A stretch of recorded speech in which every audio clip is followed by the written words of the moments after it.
प्रिय दोस्तों, मैं नवयुग मानव उत्थान संगठन का राष्ट्रीय अध्यक्ष शैलेंद्र कुमार त्रिपाठी। दोस्तों, आज मैं बात करना चाहूँगा मौजूदा राजनीति की और मौजूद चल रहे सिस्टम की। हमारे नेता पहले कैसे होते थे, आज कैसे हैं, इस पर थोड़ा आप लोगों से चर्चा करना चाहूँगा, क्योंकि आजकल हमारे और आपको अपने भविष्य से, अपने बाल बच्चों के भविष्य से, अपने जीवन से ज़्यादा जरूरी नेताओं के बाल बच्चों की चिंता, नेताओं के जाति की चिंता, अपने जाति के गरीब चाहे मारे जा रहे हो, काटे जा रहे हो, बर्बाद किए जा रहे हो, लेकिन नेताजी की जाति हम जरूर देखते हैं। नेताजी धर्म पे आग लगाएंगे और हम उसको बर्दाश्त करते रहेंगे, क्योंकि हम भी उसी नशे में नेताजी की धर्म की चाशनी और नेताजी की जाति की चाशनी हम चाटते रहेंगे और नेताजी पूरे देश में मजे लेते घूमते रहेंगे। नेताजी के बच्चे विदेश में पढ़ते रहेंगे और नेताजी का घर भरता रहेगा। आइए आज बात किया जाए मौजूदा राजनीति की और नेता का काम क्या है, नेता होते कैसे थे। पहले के नेता गरीब होते थे, क्योंकि नेता के कोई फैक्ट्री नहीं चलती, नेता की कोई और आय का साधन नेता का नहीं होता। नेता को जो पैसे मिलते हैं वह जनता के हितों में भागने दौड़ने के लिए मिलते हैं।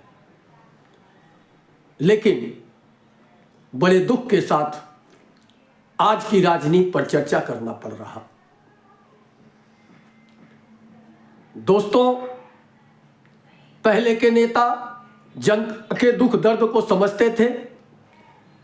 जब जनता प्रताड़ित होती थी भ्रष्टाचार से, अत्याचार से, माफिया राज से, गुंडों से, बदमाशों से, तब नेताजी के पास जाती थी और नेताजी उसकी मदद करते थे।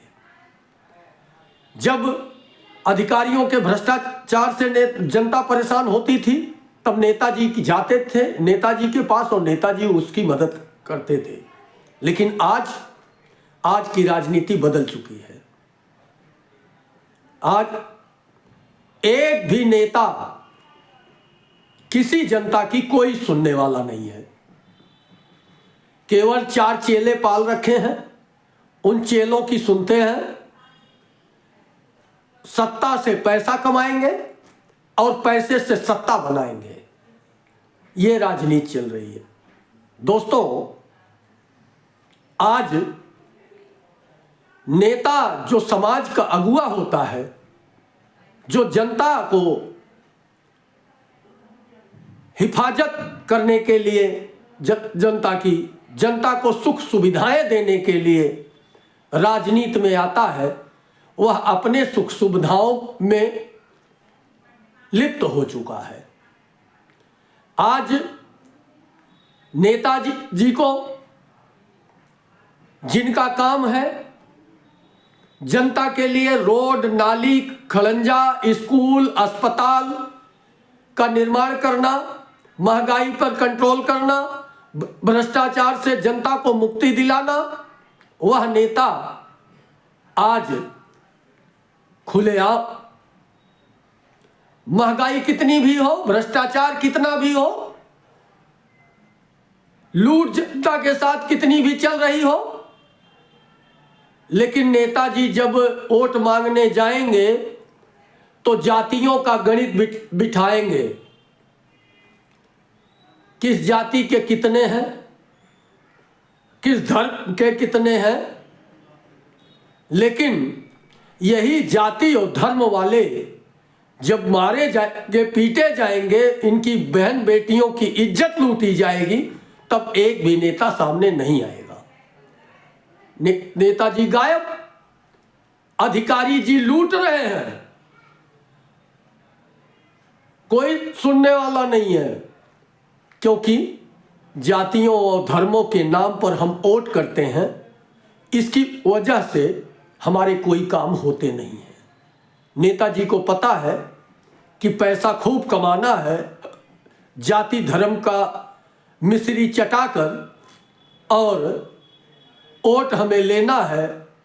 कम फिर भी कम पड़ा तो कुछ झूठे वादे कर देंगे और दारू शराब बांटेंगे, मुर्गा बांटेंगे, पैसा बांटेंगे, चुनाव जीत जाएंगे। आज एक भी पार्टी ऐसी नहीं है इस देश में जो किसी गरीब नेता को टिकट दे। जितने नेता होते हैं सब करोड़पति। एक कहावत है, जाके पाँव न फटी बेवाई ते का जाने पीर पराई। जिसने कभी अपने बच्चों का दर्द नहीं देखा, जिसने अपने बच्चों को कभी बीमारी स्थिति में दवा के लिए परेशान होते नहीं देखा, जिसको पैसों की कभी दिक्कत नहीं है, जिसके खेत में पैसों के लिए खाद नहीं पड़ पाई, यह दर्द कभी झेला नहीं, तो उसे क्या दिक्कत है? वह क्यों इनके लिए लड़ेगा? आज ऐसी कोई जाति नहीं है कि जिसका संगठन न बना हो। एक जाति नहीं है और एक भी धर्म नहीं है जिसका संगठन न बना हो।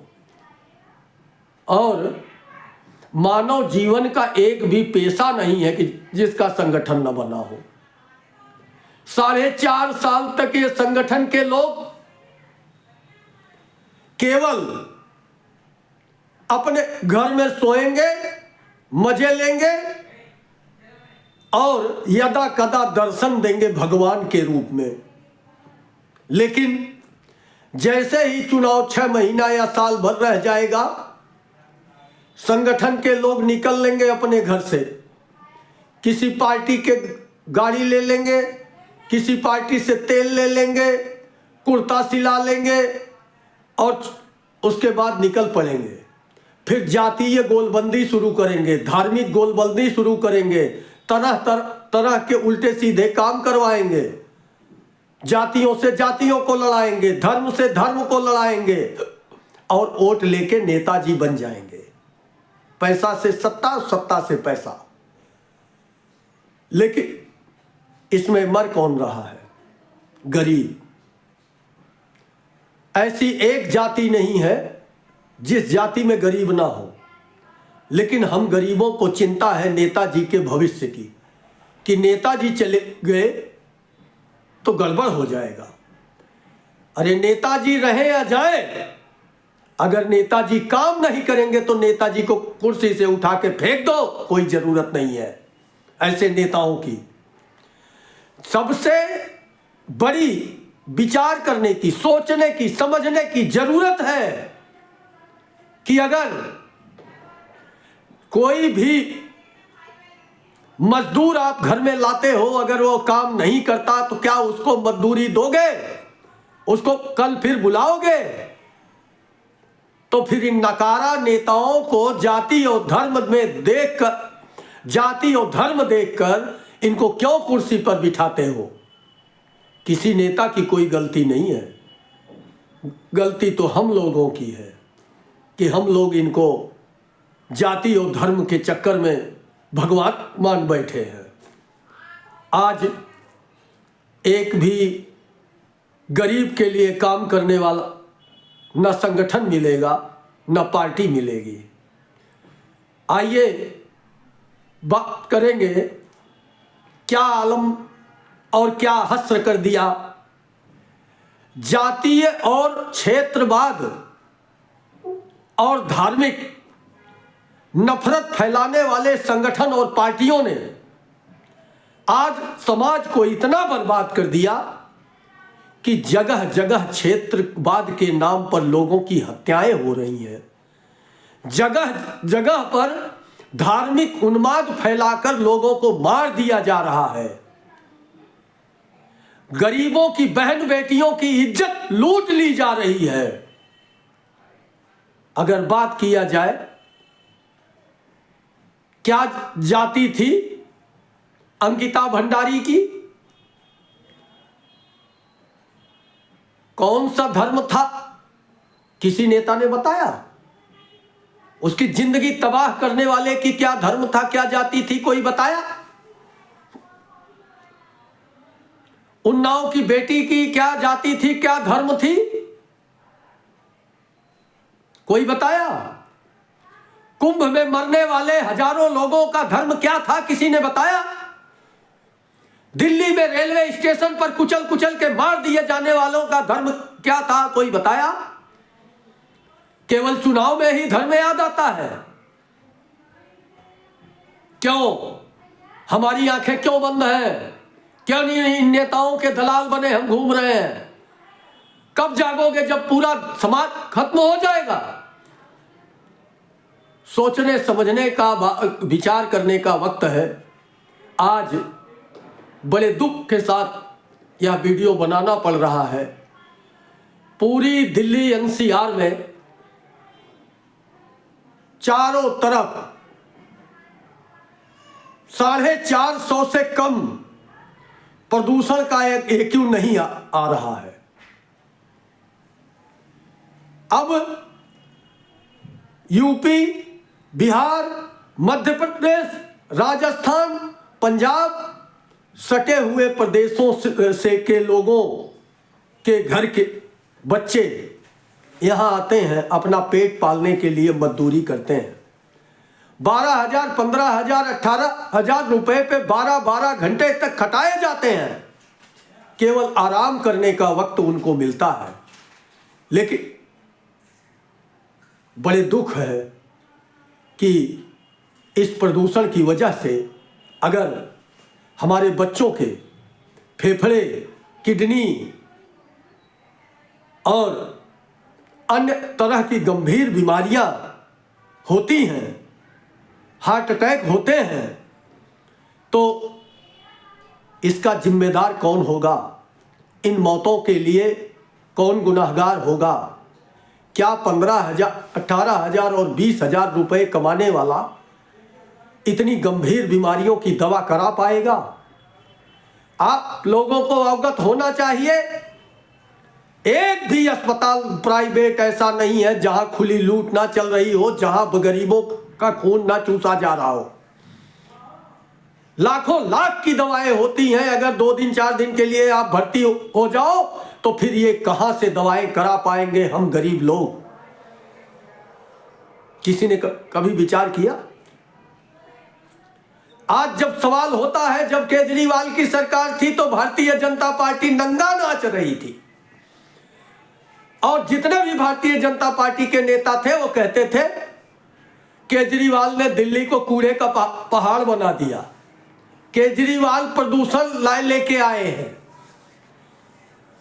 जब चुनाव चल रहा था, चुनाव के बीचों बीच जितने भी गोदी मीडिया के एंकर हैं, रूबिका लियाकत, चित्रा त्रिपाठी, अमीश देवगन, रजत शर्मा, रवि क्या नाम इनका, आपके सुधीर चौधरी जैसे जितने भी, अमन चोपड़ा, अर्णव गोस्वामी, जितने भी ये पत्रकार हैं, यह सरकार के दलाल बन गए थे और चुनाव में दिखा रहे थे कि बड़ी बड़ी मशीनें यमुना जी में लगी है और सफाई शुरू हो चुकी है।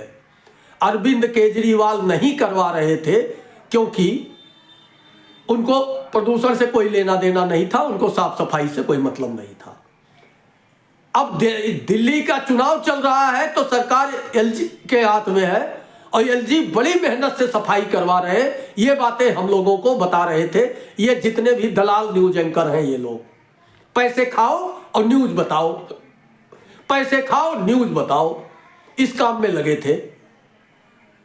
अब आइए, हमारा आपका दिमाग खुला कि यमुना जी की सफाई हो रही है, देवता की सरकार बनेगी, यहाँ 5 इंजन 7 इंजन की सरकार हो जाएगी। लेकिन हम यह नहीं सोच पाए कि जहां इंजन की सरकार होगी वहां दिल नहीं होता इंजन में, लाज और शर्म नहीं होता इंजन में।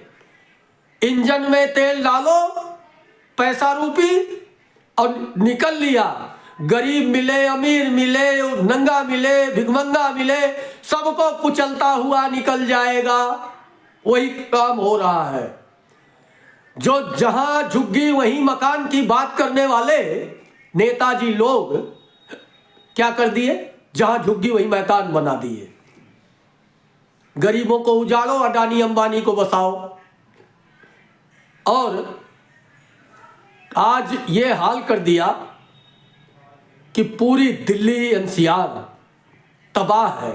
जब सवाल उठा रहा है तो गोदी मीडिया के न्यूज एंकर सुधीर चौधरी, जो कुछ दिन तिहाड़ में भी रह के आए हैं पूजा करने के जुर्म में, पाकिस्तान की सरकार ने इनको जेल भेज दिया था तिहाड़। पूजा कर रहे थे राम का, विरोध हो गया, मुस्लिमों ने जेल भेज दी। शर्म नहीं है। दीपक चौरसिया जैसे शराब पी के भी न्यूज बताने आ जाते हैं और फिर भी हम उनके न्यूज पर विश्वास करते हैं। तो इनकी कहां गलती हुई? यह नेताओं का काम है। आज के नेता है मॉडर्न युग के नेता। अब आए सुधीर चौधरी, वह बता रहे हैं कि लोकतंत्र इस देश में है, इसलिए यहां पर प्रदूषण है। अरे इस बदमाश को, इस गुंडे को, इस तिहाड़ी को कोई यह बताए कि लोकतंत्र और प्रदूषण का मतलब क्या है। तू लोकतंत्र खत्म करने के लिए न्यूज एंकरिंग कर रहा है। 5 करोड़ और 10 करोड़ और 15 करोड़ जो लेता है तू साल में, हम गरीबों के खून पसीने से कमाए हुए पैसे को लेकर के और लोकतंत्र खत्म करने की बात करता है। तुझे शर्म नहीं आती? इसी तरह एक दिन रजत शर्मा भी निकल के आते हैं और बताते हैं कि अरावली की पहाड़ियों की वजह से प्रदूषण हो रहा है, हवाएं निकल नहीं पा रही हैं। अरे ब्रह्म ज्ञान कहां से लेके आए डिफाल्टर महोदय? अरे उतना ही जूते चाटो नेताओं के जब तक तुम्हारी जीभ न सड़ जाए। जूते चाटते चाटते हम गरीबों के पैसे को लूट रहे हो और हम गरीबों के जीवन से खेल रहे हो। लेकिन हम गरीब जाति और धर्म में इस तरह उलझे हुए हैं कि हमें ज्ञान नहीं है। हम अपने बाल बच्चों के भविष्य का ध्यान नहीं रख पा रहे हैं। पहले के नेता गरीब होते थे तो उनमें जमीर और जमीन था, वो बिकते नहीं थे, उनको खरीदने वाला कोई पैदा नहीं था। आज के नेता शाम को इस पार्टी में, सुबह उनकी दाल नहीं गली तो उस पार्टी में। हम देखते हैं चुनाव आता है, नेताजी जिस पार्टी को गाली देते रहते हैं उसी पार्टी का सुबह जयकारा लगाने लगते हैं। जैसे कपिल मिश्रा विधानसभा में मोदी जी का पोल खोल रहे थे और मोदी जी ने उनको दूसरे चुनाव में अपने ही सरकार में मंत्री बना लिया। ऐसे नेताओं से क्या उम्मीद करते हो? या केवल अपने बाल बच्चों के भविष्य के लिए, अपने जेब के लिए, अपने पेट के लिए राजनीति में है। राजनीति को धंधा बना लिया है। ये राजनीति जनसेवा के लिए नहीं कर रहे हैं, ये अपने जेब और पेट के लिए कर रहे हैं। इसलिए आज की राजनीति को समझो। हमको आपको लड़ा करके धर्मों में, जातियों में, क्षेत्रों में यह लोग अपनी रोटी सेक रहे हैं और अपना घर भर रहे हैं, पूरे देश को खोखला कर रहे हैं। आज अरावली पर सुप्रीम कोर्ट के रोक के बाद भी एक वीडियो मैंने देखा, बड़ा तकलीफ हुआ। वहां क्या दशा है और कई जगहों पर भ्रमण करने के बाद यह पता चला कि नदियां भी लूटी जा रही हैं, पहाड़ भी लूट जा रहे हैं और पेड़ भी काटे जा रहे हैं। मध्य प्रदेश में अडानी जी को जो जंगल सौंपा गया, वहां परमिशन नहीं है आम आदमी के जाने की। कितने पेड़ काटे जा रहे हैं मोदी जी ही बता दे, या भाजपा का कोई नेता बता दे? नहीं बताएंगे। बिहार में जहां 1050 बीघे जमीन 1-1 रुपए में बांटी गई, वहां कितने पेड़ कुर्बान होंगे? एक पेड़ मां के नाम, 1 लाख पेड़ अडानी के नाम। हमारे जीवन से मत खेलो, जाति और धर्म में उलझा करके हमको बेवकूफ बना करके हमारे जीवन से, हमारे बच्चों के भविष्य से मत खेलो। सुधर जाओ, संभल जाओ, अभी भी वक्त है। जो हमारे देश का कर्ज 70 सालों के बाद 58 लाख करोड़ रुपए था, आज 250 लाख करोड़ रुपए के ऊपर कर दिया मात्र 11 सालों में, और कहते हो देश मजबूत हाथों में है। चाइना घर बसाएगा, गांव बसाएगा हमारे देश में घुस के। आप लोगों की बोलने की, जबान खोलने की हिम्मत तक नहीं है, और कहते हो देश को झुकने नहीं दूंगा। रातों रात ट्रंप के इशारे पर युद्ध रुक जाता है, और कहते हो देश को झुकने नहीं दूंगा। शर्म नहीं आती? कहते हो मंगलसूत्र छीन लेंगे, भैंस खोल लेंगे, लेकिन भैंस और मंगलसूत्र खोलने वाले आज सोना 1.5 लाख रुपए भरी हो गया, और चांदी 2 लाख रुपए भरी हो गया, किलो हो गया। चांदी 2 लाख रुपए किलो हो गया, सॉरी। लेकिन अब ये विचार करो गरीबों, मंगलसूत्र छीन गया, नहीं छीन गया गरीबों के हाथ से? बहन बेटियों के शादी में, विवाह में अब मंगलसूत्र कहां से आएगा? कहां से लाओगे 1.5 लाख रुपए का मंगलसूत्र एक भरी का? सोचो, समझो, विचार करो। ये हमारे आपके जीवन के साथ खेल रहे हैं। हम लोगों को जातियों और धर्मों में उलझाकर ऐसे नेता को वोट दो जो आपके लिए काम करे, आपके लिए आपके सुविधाएं उपलब्ध कराए। अस्पतालों में लूट है, विद्यालयों में लूट है, इसलिए हमें सोच समझकर वोट करना चाहिए। नेता को करो, पार्टी को नहीं, नेता को, जो नेता आपके हित में काम करे, तब जाके देश सुधरेगा। और जब तक गरीबों के घर से नेता नहीं निकलेगा, तब तक राजनीति नहीं सुधरेगी। ये लूटते रहेंगे हमें, हमारे हक खाते रहेंगे। सोचने और समझने की बात है, जब 1-2 साल का बच्चा जो माँ पैदा करती है बोल भी नहीं पाता, जब तक वो रोता नहीं तब तक उसको दूध नहीं पिलाती।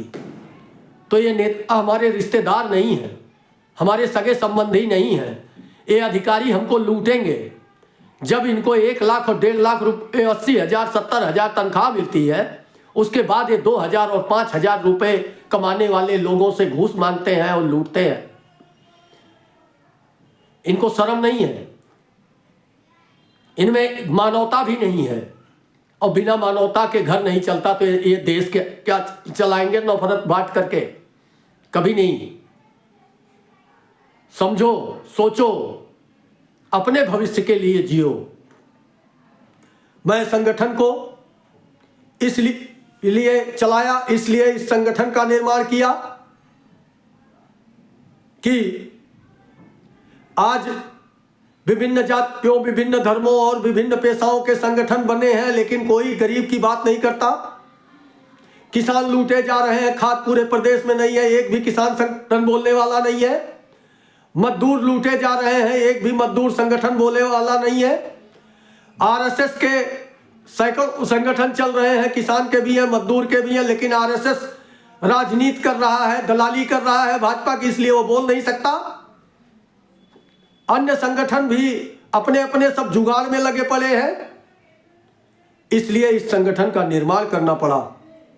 और हमें किसी अमीर की जरूरत नहीं है।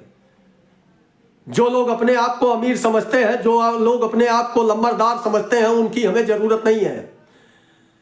इस संगठन में केवल गरीबों की जरूरत है, और चाहे वो जिस जाति का हो, जिस धर्म का हो, जो मानवता में प्रेम करता हो, संविधान में विश्वास करता हो, वही इस संगठन में शामिल हो। नहीं तो हमें कोई जरूरत नहीं है। संगठन में केवल मानवता प्रेमी, संविधान प्रेमी और इंसानों की जरूरत है, जानवरों की नहीं। जो बहन बेटियों की इज्जत लूटने के समर्थक हैं उनकी कोई जरूरत नहीं है। जो लोग किसी की हत्या करने और करवाने वालों के समर्थन में है, कोई जरूरत उनकी नहीं है। जो गरीबों को लूटने और उनके सहयोग करने वाले लोगों के समर्थक हैं उनकी कोई जरूरत नहीं है। हमें इंसानों की जरूरत है, हमें प्रताड़ित लोगों की जरूरत है। उनकी मदद संगठन करेगा। और सभी से यह उम्मीद है कि सभी लोग संगठन का साथ देंगे, जुड़ेंगे, संगठन को मजबूत करेंगे और ताकि इस भ्रष्ट और नफरती राजनीति को बंद करके एक अच्छी दिशा दी जा सके देश को। जब बच्चे को बिना मांगे दूध नहीं मिलता तो हमें तुम्हें ये क्या देंगे? हम इनके क्या लग रहे हैं? इनसे खींचना पड़ेगा, छीनना पड़ेगा, लेना पड़ेगा, तब जाके मिलेगा, ऐसे नहीं मिलेगा। मजबूती लानी पड़ेगी। इसलिए सभी भाइयों से हाथ जोड़ के निवेदन है, जो मानव प्रेमी हैं, जो संविधान में विश्वास करते हैं, जो बाबा साहब अंबेडकर के दिए संविधान में विश्वास करते हैं, आस्था रखते हैं, जो लोग महात्मा गांधी के समर्थक हैं, मानते हैं राष्ट्रपिता महात्मा गांधी को, उनके बलिदान को, चंद्रशेखर आजाद को, सुभाष चंद्र बोस को, उनकी जरूरत है। देश को नफरती और लफंगे गुंडे मवाली नहीं चलाएंगे। नफरती गुंडे मवाली के बस का देश नहीं है। घर जब नहीं चल सकता तो देश क्या चलाएंगे? प्रेम की जरूरत है, सौहार्द की जरूरत है, बहन बेटियों की कदर और इज्जत की जरूरत है। गौ माता के साथ लगातार क्रूरता हो रही है और गाय काटने वालों से चंदा वह लोग ले लेते हैं जो लोग गाय के नाम पर वोट मांगते हैं।